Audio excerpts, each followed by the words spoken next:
안녕하세요. 사연을 부탁해입니다. 오늘의 사연을 소개하겠습니다. 시댁으로 오라는 시어머님의 말에 퇴근 후 부랴부랴 시댁으로 갔습니다. 남편에게 급한 목소리로 전화를 했다기에 무슨 큰일이 생긴 줄 알았거든요. 그런데 우리가 들어가자마자 시어머님이 짜증스런 목소리로 쏘아붙였습니다. 대체 우리는 언제나 손주를 볼 수 있는 거니? 엄마, 급하게 불러놓고 그게 무슨 소리야? 나도 참을 만큼 참았으니까 그런 거 아니야. 대체 손주는 언제 보여줄 참이야? 우리 결혼한 지 얼마나 됐다고 손주 타령이야. 벌써 1년이 다 되어가는데 아직까지 깜깜무소식이니? 내가 얼마나 답답하겠어. 그니까 1년도 안 됐는데 왜 이 난리냔 말이야. 우리한테 자식이 많은 것도 아니고 딸랑도 하나인데 결혼했으면 빨리 손주를 보여줘야 할 거 아니야. 큰집 며느리는 결혼하자마자 아들 쌍둥이 안겨주던데 니들은 대체 뭐하고 있는 거냐고. 아무래도 큰댁에 다녀왔던 모양으로 큰댁 며느리까지 거론하며 시어머님이 목소리를 높이고 있었습니다. 설마 엄마 또 큰집에 다녀온 거야? 그럴 거면 큰집에 가지 말라고 했잖아. 내가 가고 싶어서 갔어? 니들 할머니가 불러서 다녀왔지. 갔더니 조카 며느리가 쌍둥이 손주까지 데리고 와서는 어찌나 재롱을 피워대던지 내가 얼마나 민망했는지 알기나 해. 대체 민망할 게 뭐가 있다는 거야? 니들은 아직 아무 소식도 없는데 남의 쌍둥이 손주나 보고 있는데 기분이 어땠는지 알기나 해? 결혼했으면 빨리빨리 손주를 안겨줘야지. 아무튼 마음에 드는 구석이 하나도 없어. 시어머님이 곁눈질로 저를 바라보다가는 중얼거렸는데요. 평소 시어머님은 매사 불평불만이 많은 사람으로 유명했습니다. 처음에는 그런 시어머님의 모습이 많이 낯설게만 느껴졌는데요. 결혼 후 1년쯤이 되어가자 그냥 한 귀로 듣고 한 귀로 흘러버리려 노력했습니다. 괜시레 말씨름을 해봐야 골치만 아팠으니까요. 그날도 시어머님의 불평불만은 계속되었고 1시간이 넘는 시간 동안 달달 볶다가 집에 보내줬습니다. 가뜩이나 피곤했던 몸은 더 피곤해졌고 저도 모르게 남편에게 짜증을 냈어요. 하루 이틀도 아니고 어머님 저러시는 거 너무 지친다. 미안해. 난 무슨 큰일 난 줄 알고 갔던 건데 차라리 가지 말 걸 그랬어. 우리가 안 갔으면 어머님 성격에 집까지 쫓아오지 않았겠어? 당신이 워낙 미안해하니까 나도 그냥 넘기려고 노력은 하는데 나도 한 번씩 욱하고 올라와서 그런 거니까 그냥 이해해줘. 라며 제가 방으로 들어가 버렸습니다. 남편은 시어머님의 성격을 그 누구보다도 잘 알고 있었던지라 항상 제 눈치를 보며 미안해했거든요. 그렇게 몇 달이 더 지나갔고 드디어 우리도 바라고 바라던 임신을 했습니다. 그 주 주말 기쁜 소식을 전하기 위해 시댁으로 갔고 남편이 기쁜 목소리로 임신 소식을 전했어요. 엄마 아버지 드디어 임신했어요. 임신한 거니? 당연한 거 가지고 뭘 그렇게 호들갑을 떨어대고 있어. 엄마는 말을 해도 그렇게밖에 못해? 내가 뭘 어쨌다고 그래? 그걸 지금 몰라서 묻는 거야? 내내 손주 안겨달라고 노래를 불러놓고는 꼭 그렇게밖에 말을 못하냐고. 그냥 빈말이라도 칭찬 한마디 해줄 수 있는 거잖아. 시어머님의 행동에 당황한 남편이 불만을 쏟아내고 있었습니다. 남편이 정색을 한 채 시어머님을 몰아붙이자 그제서야 시어머님이 한마디를 툭 하고 던졌어요. 임신 축하한다. 근데 혹시 태몽은 꾼 거니? 아니요. 아직 기억나는 꿈은 없었어요. 반드시 아들 낳아야 하니까 항시 마음을 바르게 먹도록 해라. 어머님, 성별을 마음대로 할 수 있는 게 아니잖아요. 누가 그걸 몰라서 그러니? 반드시 아들 낳아야 하니까 그런 거잖니. 시어머님이 싸늘한 목소리로 대받아치고는 노려보고 있었습니다. 결혼 전부터 느낀 거지만 시어머님은 유난히도 며느리인 저를 좋아하지 않았어요. 제가 딱히 뭘 잘못한 것도 없는데 마음에 들어하지 않는 모습이었거든요. 첫 인사를 드리던 날도 제 얼굴을 보자마자 못마땅한 듯 말을 했으니까요. 무슨 눈이 왕방울만 하네. 눈이 너무 커서 무섭네. 엄마, 무슨 말을 그렇게 해? 우리 집 사람들 눈이 다들 작아서 눈 큰 거 보고 반했거든. 이 사람 눈 100만 불짜리 눈이니까 그런 말 하지도 마. 이제 보니 며느리가 너무 예뻐서 질투하는구나. 질투 같은 소리 하고 있네. 질투를 하긴 누가 질투를 한다고 그래. 눈이 너무 커서 영 적응이 안 되는구만. 그야 당연하지. 우리 집뿐만 아니라 친척들 중 눈 큰 사람 한 명도 없었잖아. 그러니 당연히 적응이 안 되겠지. 평소 눈이 작은 것에 엄청난 스트레스를 받았던 남편이었기에 제 큰눈을 보고 한눈에 반했다고 했는데요. 그날 시부모님을 보고 왜 그랬는지 알 수가 있었습니다. 하나같이 눈이 작은 편이었으니까요. 그리고 시어머님은 제가 눈이 커서 적응이 안 된다는 말을 자주 했습니다. 어떻게 된 게 너를 보면 볼수록 왜 자꾸 이질감이 느껴지는 건지 모르겠다. 왠지 우리 집 사람이랑 어울리지 않고 너 혼자 겉도는 느낌이 들잖니? 그러니까 되도록이면 눈화장 하지 마라. 그 큰 눈에 눈화장까지 하면 무섭기까지 하니까. 지금도 딱히 화장을 한 건 없는걸요? 그니까 앞으로 하지 말란 말이잖니. 시어머님이 정색을 한 채 쏘아붙였습니다. 그런 시어머님에게 말대꾸를 할까 잠시 고민을 하기도 했지만 자주 보는 것도 아니었기에 그냥 넘기려 노력했어요. 시댁에 다녀올 때마다 남편이 눈치를 보며 잘하려 노력하는 모습이었거든요. 그렇게 그날 우리가 임신 소식을 전했을 때도 시어머님이 다시 말을 꺼냈어요. 손주가 우리 쪽을 많이 닮아야 할 텐데 걱정이야. 특히나 누나 아빠를 닮아야 좋은데 엄마를 닮을까봐 걱정이 되네. 엄마, 누는 반드시 집사람을 닮아야 하는데 무슨 소리를 하는 거야? 네 눈이 뭐가 어떻다고 그래? 시어머님이 불만 가득한 얼굴로 남편을 노려봤는데요. 그런 부분이 문제가 될 줄 누가 알았겠습니까? 몇 달 뒤 출산을 했는데 아들이 저를 똑 닮은 모습이었거든요. 남편은 쌍꺼풀이 없는 작은 눈인데 반해 아들은 태어나자마자 진한 쌍꺼풀을 가지고 태어났으니까요. 아들을 보자마자 엄마가 놀란 채 말을 했어요. 어쩜 엄마랑 판박이네 판박이야. 그렇네요. 정말 다행입니다. 저 닮을까봐 엄청 걱정했었거든요. 자네가 뭐가 어때서 걱정을 했다는 건가? 자네 눈도 충분히 매력적이니까 그런 말 하지 말게나. 엄마가 남편을 나무라고 있었는데요. 옆에서 듣고 있던 시어머님이 짜증스레 말을 꺼냈어요. 그러게 말입니다. 아빠 눈을 닮아야 하는데 엄마 눈을 쏙 빼닮아서 속상하네요. 아, 예. 근데 커가면서 계속 바뀌기도 하니까 지켜봐야겠죠. 시어머님 눈치를 보며 엄마가 말을 했지만 시어머님의 얼굴에는 불만이 가득해 보였습니다. 문제는 만나는 사람마다 저를 꼭 닮은 아들을 보며 말을 했는데요. 어머, 엄마랑 아주 똑같이 생겼네. 눈이 어쩜 이렇게 예쁠까나? 예쁘긴 뭐가 예뻐. 우리 아들처럼 얼굴이 갸름해야 하는데 얼굴이 동그래서 영 낯설구만. 뭔 소리라는 거야. 이물은 며느리가 훨씬 나은데 당연히 엄마를 닮아야지. 암튼 손자 얼굴이 환한 게 너무 예쁘다. 시어머님 친구분이 한참 동안이나 칭찬을 했지만 시어머님은 뭐 씹은 듯한 뚱한 표정을 지을 뿐이었습니다. 그 뒤에도 시어머님은 우리 아들을 예뻐하지 않았고 항상 불만을 토로했습니다. 어쩜 갈수록 지엄마를 똑같이 닮아가네. 아무리 그래도 아빠를 닮은 구석이 하나도 없어. 라는 말을 달고 살았으니까요.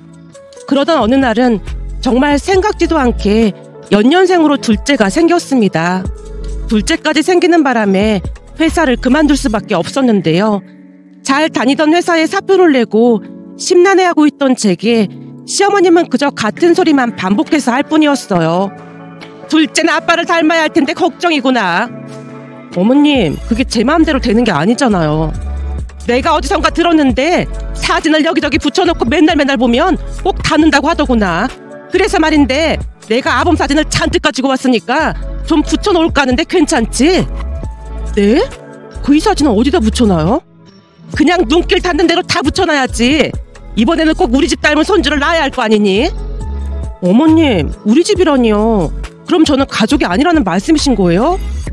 시어머님의 행동에 화가 치밀어 올랐기에 제가 잔뜩 짜증난 목소리로 물었는데요. 가만 보면 넌 성격이 참 이상하더구나. 그냥 한 말을 가지고 왜 포럭하는 거니? 시어머님이 가방에서 남편 사진 한 뭉치를 꺼내더니 여기저기에 붙이고 다니기 시작했습니다. 한마디로 안방부터 주방 그리고 거실 욕실까지 남편 사진들로 도배를 해놨거든요. 그 모습에 다시 짜증이 밀려왔지만 본체 만체하고 제 할 일만 하고 있었는데요.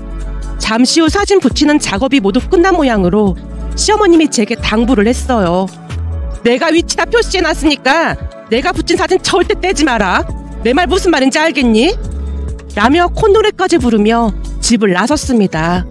그날 집에 돌아온 남편이 잔뜩 화가 난 채 시어머니께 전화해서 따졌지만 시어머님이 눈물까지 흘리며 소리쳤어요. 우리 집안 닮은 손주 보고 싶다고 하는 것도 잘못이야? 그 소원 하나를 못 들어줘? 그 사진들 절대 떼지 마. 엄마, 그게 뭐가 중요하다고 난리냔 말이야. 이 엄마 소원이니까 절대 사진 떼지 마. 안 그럼 나도 가만 안 있을 테니까. 시어머님이 전화를 끊어버렸고 남편이 눈치를 보며 사과했어요. 여보, 진짜 미안해. 나도 엄마가 대체 왜 이러는 건지 이해가 안 되네. 나도 진짜 이해가 안 되긴 한데 그냥 놔둬. 뭐 어려운 일도 아니잖아. 다른 사람 사진도 아니고 당신 사진인데 기분 나쁠 건 없더라고. 그냥 사진 전시회 본다는 생각으로 보고 있어. 그리고 둘째가 당신 닮으면 좋을 것 같기도 하고 말이야. 그냥 좋게 좋게 생각하자. 다른 사람들 같았으면 시어머니가 이랬다고 난리가 났을 텐데 당신한테 고맙고 미안하고 그래. 별일도 아닌데 굳이 어머님이랑 다툴 필요 없잖아. 라며 대답하고 말았는데요. 평소 성격 자체가 워낙 두리뭉실한 편이기도 했고 굳이 시어머님과 다투고 싶은 생각도 없었으니까요. 거기다 아들 닮은 손주를 보고 싶어하는 마음이 조금은 이해가 되기도 했고요. 그렇게 시간이 지나 둘째가 태어났고 시어머님의 소원이 이루어졌다고 해야 할까요? 둘째는 아빠를 꼭 닮은 모습이었습니다. 둘째를 보자마자 시어머님이 한바구음을 지으며 입을 열었어요. 거봐라, 내 방법이 통한 거야. 아무래도 우리 쪽을 닮은 것 같구나. 네, 그이랑 많이 닮았네요. 거봐, 내가 뭘 했어. 사진 붙인 게 효과가 있었던 거라니까. 라며 시어머님이 호들갑을 떨어댔습니다. 그 뒤 시어머님은 여기저기에 전화를 해서 자랑을 늘어놓기 시작했습니다. 그리고는 3개월이 되어갈 무렵 시할머님과 큰댁 가족들까지 초대했어요. 집 안으로 들어서던 시할머니께서 조용히 물었습니다. 첫째 손주 때는 오라는 말도 없더니 둘째 손주는 네 맘에 드는 손주가 태어난 모양이구나. 어머님이 그걸 어떻게 하셨어요? 내가 널 하루 이틀 본 것도 아닌데 뻔한 거 아니겠니? 어머님, 둘째 손주가 할아버지 모습을 그대로 빼닮은 거 있죠? 손주 며느리를 닮아야 예쁜데 왜 하필 할아버지를 빼닮고 난리야? 그게 무슨 말씀이세요? 우리 핏줄인데 당연히 우리 식구를 닮아야죠. 가만 보면 넌 생각이 짧아도 너무 짧은 것 같아. 그럼 손주 며느리는 우리 식구가 아니란 말인 거냐? 아무튼 말을 해도 참 생각 없이 말을 하고 앉았어. 평소 시할머님과 시어머님은 완전 반대되는 성격으로 두 분이 안 맞아도 너무나 안 맞았습니다. 큰댁에서 지내고 계신 시할머님께서 작은 집인 시댁에 오시는 일은 손에 꼽을 정도였으니까요. 그날도 시할머님은 내내 시어머님을 나무라다 큰댁으로 가셨는데요. 시어머님의 표정은 이루 말을 할 수 없을 정도로 짜증이 가득해 보였습니다.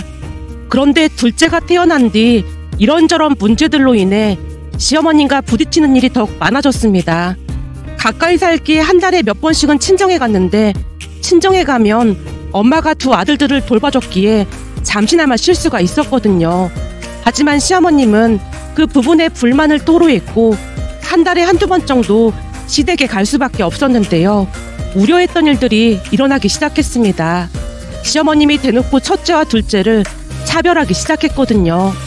어느 날은 낮잠을 자고 있는 손주들을 보며 시어머님이 말했어요. 우리 둘째는 인물이 그냥 연예인을 해도 될 인물이다. 자는 모습만 봐도 첫째랑은 달라도 너무 다르잖니. 제가 보기엔 둘 다 너무너무 예쁜걸요. 첫째는 이목구비가 큼직큼직해서 예쁘고 둘째는 갸름해서 예쁘잖아요.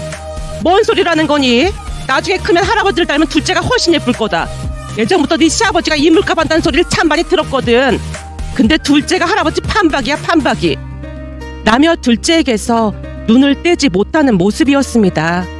하지만 그날 놀러온 시어머님 친구분들이 감탄하듯 첫째를 칭찬했어요.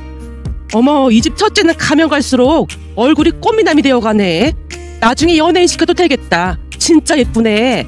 밖에 나가면 다들 예쁘다고 난리지. 아, 네. 아무래도 눈이 커서 그런 것 같아요. 눈만 큰 게 아니라 이목구비가 시원시원하잖니. 그러니 누가 봐도 예뻐 보이지. 시어머님 친구분들이 첫째에게만 관심을 보이자 시어머님이 빽하고 소리까지 질렀어요. 다들 뭔 소리를 하고 있는 거야. 누가 봐도 둘째가 훨씬 예쁘구만. 딱 봐봐. 할아버지를 그대로 닮았잖아. 니들도 우리 남편이 예전에 얼마나 잘생겼는지 잘 알잖아. 넌 아직도 그 콩깍지가 그대로인 모양이네. 네 남편이 어디 잘생긴 얼굴이야. 얼굴이 삐죽해서 복도 나갈 얼굴인데. 야, 니들 쓸데없는 소리 할 거면 그냥 집에 가. 잔뜩 화가 난 시어머님이 친구분들을 내쫓아버렸습니다. 그리고는 저 들으라는 듯이 소리쳤어요. 10손가락 깨물면 더 아픈 손가락이 있어.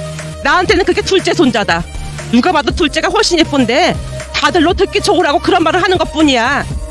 어머님, 똑같은 손주인데 왜 차별을 하시는 거예요? 그만 좀 하세요. 라며 제가 남편을 노려봤고 급히 짐을 싸서 집으로 돌아왔습니다. 그날 남편이 손이 발휘되도록 빌었기에 그냥 넘어가기로 했는데요. 사건은 거기서 끝나지 않았습니다.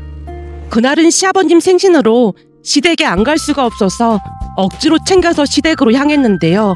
시댁에 갔더니 시할머님도 와 계셨어요. 바쁘게 음식 준비를 해서 식사를 하고 아들들 밥을 먹이려고 했는데요. 분주한 시댁에서 밥까지 챙기는 게 번거로울까봐 이유식을 미리 준비해서 가져갔습니다. 제가 준비해간 이유식과 밥을 보던 시할머님께서 칭찬을 했어요. 요즘 젊은 사람들은 참 부지런해. 둘씩이나 키우면서 이걸 다 준비해온 거니? 그건 소고기인가 보구나. 소고기를 갈아 넣은 거니? 네, 이렇게 해주면 잘 먹어서요. 참 똑똑하고 부지런해. 보고 있으면 참 든든하다니까. 시할머님이 저를 칭찬하는 모습에 시어머님의 입을 삐죽이다가는 입을 열었어요. 내가 손주들 밥 먹일 테니까 넌 가서 커피나 좀 사와봐라. 이 밑에 커피숍 가면 달달한 커피가 있는데 그것 좀 사와봐. 아, 네, 그럼 다녀올게요. 라며 제가 집 밖으로 나가다가 지갑을 깜빡한 게 생각나서 다시 집 안으로 들어갔는데요. 들어가자마자 시어머님의 행동을 보고 경악을 금치 못했답니다. 제가 아들들 밥그릇에 이름을 써놓고 각자 먹이는데요. 시어머님이 첫째 밥그릇에 있던 소고기를 일일이 빼내서는 둘째 밥그릇에 옮기고 있는 게 아니겠어요. 그 모습에 그동안 참고 참았던 울분이 터져버리고 말았습니다. 어머님, 지금 뭐 하시는 거예요? 내가 뭘? 지금 첫째 밥그릇에 있던 소고기를 둘째 밥그릇에 옮기고 계셨잖아요. 첫째랑 둘째가 나이 차이도 있어서 둘째한테 그런 소고기 그냥 먹이면 안 된단 말이에요. 그거 내가 보니 첫째가 더 통통한데 둘째는 좀 마른 것 같길래 조금 옮겨 담은 것뿐이다. 그걸 가지고 왜 소리까지 지르고 난리니? 똑같은 손주인데 대체 왜 이렇게 차별하시는 거예요? 아니, 소고기 좀 옮겨 담은 것뿐인데 얘가 왜 난리야? 지금 이런 일이 한두 번이 아니었잖아요. 제발 그만 좀 하세요. 저도 모르게 목소리가 끝도 없이 높아져 있었고 시할머님이 놀란 채 다가와 물었습니다. 이게 다 무슨 소리야? 할머니, 말도 마. 그동안 엄마가 허구한 날 첫째랑 둘째를 차별했어. 아니, 똑같은 손주인데 왜 차별을 해? 첫째는 집사람 닮고 둘째는 아버지 닮았다고 차별했어. 뭐? 그게 정말이야? 그렇다니까. 사실 그동안 집사람이 내내 참고만 있었는데 엄마가 해도 너무했다니까. 남편이 할머님께 일일이 일러바치고 있었기에 시어머님이 남편을 있는 대로 노려보고 있었는데요. 시할머님이 시어머님에게 물었습니다. 애미야, 이게 다 사실이니? 그게 아무래도 우리 핏줄을 닮은 둘째 손자가 더 예뻐 보이는 걸 어쩌겠어요. 둘째 손자가 애비를 닮아서 더 예뻐 보인다고? 그럼요. 좀 보세요. 할아버지랑 아주 똑 닮았잖아요. 그래, 참 똑 닮았구나. 근데 얼굴만 닮아야 할 텐데 걱정이 태산이구나. 예? 그게 무슨 말씀이세요? 얼굴도 못생긴 게 소시적인 여자들을 그렇게나 만나고 다닌 거 벌써 잊은 거니? 그런데도 둘째 손자가 아범을 닮았으면 좋겠어? 넌 생각이 없어도 어쩜 그리도 없는 거니? 시할머님의 입에서 기가 막힌 이야기가 쏟아져 나왔습니다. 난 부디 손주 며느리를 닮으라고 그렇게 기도했는데 어쩜 지 할아버지를 쏙 빼닮을 수가 있어. 부디 할아버지 행동은 닮지 말아야 할 텐데 걱정이 태산이야. 왜? 아버지가 어떻게 했는데? 허구한 날 여자들 만나러 다니고 네 엄마 속을 참 많이 썩혔거든. 산다 못 산다 어찌나 난리를 쳐댔는지 몰라. 근데도 그런 아범을 닮았다고 저리도 좋아하는 거 보면 애미가 머리가 나빠도 보통 나쁜 게 아닌 것 같아. 하긴 그러니까 그러고도 지금까지 붙어 살았지. 그리고 아범 얼굴이 어디 잘생긴 얼굴이야? 눈은 쫙 째져서 눈을 떴는지 감았는지 알 수도 없구만. 애미야, 제발 생각이라는 것 좀 하고 창피한 줄 알고 살아라. 어머님, 무슨 말씀을 그렇게 하세요? 지금 내가 안 그러게 생겼어? 무식하면 가만히나 있으면 중간이 나가지. 어디서 손자들을 차별하고 앉았어. 요즘 시어머니들은 다들 신식에다가 현명하다고 하던데 난 현명한 것까지는 바라지도 않어. 근데 최소한 무식한 거는 표 안 나게 살아야 할 거 아니야. 한 번만 더 손주들 차별하기만 해봐. 그땐 내가 무덤까지 가지고 가려고 했던 네 비밀을 다 폭로해버릴 참이니까. 뭐야, 엄마 비밀이 또 있단 말이야? 이따마다 내가 말이야 3박 4일을 말해도 다 못할 거다. 그 미순이 때도 말이야 나한테 무릎 꿇고 울며 불며 아주 볼만했지. 시할머님 입에서 미순이란 이름이 나오자마자 시어머님이 경기를 한 채 할머님의 입을 막으며 소리쳤습니다. 어머님, 다신 안 그럴게요. 진짜로 안 그럴게요. 참말이냐? 안 그랬다가는 내가 미순이 일을 그냥 싹 다. 어머님, 진짜 안 그런다니까요. 제발 좀요. 시어머님이 다시 혼비백산 한 채 벌쩍벌쩍 뛰고 있었습니다. 그러다가는 시어머님이 우리에게 말을 했어요. 니들은 그만 가봐. 왜? 난 미순 얘기 더 듣다 갈래. 그냥 가라면 가봐. 라며 시어머님이 짐까지 챙긴 채 우리를 내쫓았습니다. 그날 남편이 시할머님께 전화를 해서 미순이의 정체에 대해 물었지만 마지막 회 한 장은 남겨둬야 한다며 할머님이 말을 아끼는 모습이었습니다. 그 뒤 미순이란 이름은 집안의 금기어가 되었고 시어머님은 같은 사람이 맞나 싶을 정도로 조용해졌습니다. 그 이후 시어머님은 더 이상 손주를 차별하지도 않았고 그냥 입을 꾹 다물고 있을 뿐이었거든요. 거기다 우리와의 만남 자체를 완전히 줄여버린 채 명절과 생신 때 외에는 오라는 소리도 하지 않았습니다. 그 모습이 너무나 신기해서 어느 날은 남편이 고모님께 미순이의 정체에 대해 묻기도 했는데요. 아, 미순이? 그 미순이한테 빠져서 네 아버지가 정신이 헷가닥해서는 네 엄마가 아버지 붙들고 울고불고 난리도 아니었지. 그땐 눈물 없이는 볼 수 없는 영화 한 편 찍었었지. 나도 자세한 얘기는 못하는데 아무튼 미순이가 참 예쁘긴 했어. 라는 말만을 할 뿐이었습니다. 시어머님은 지금까지도 아주 조용히 잘 지내고 계신답니다. 제가 비록 미순이라는 분을 잘 알지는 못하지만 혹시 이 글을 보고 있으시다면 꼭 감사하다는 말을 전하고 싶습니다. 미순님, 항상 행복하시고 감사합니다.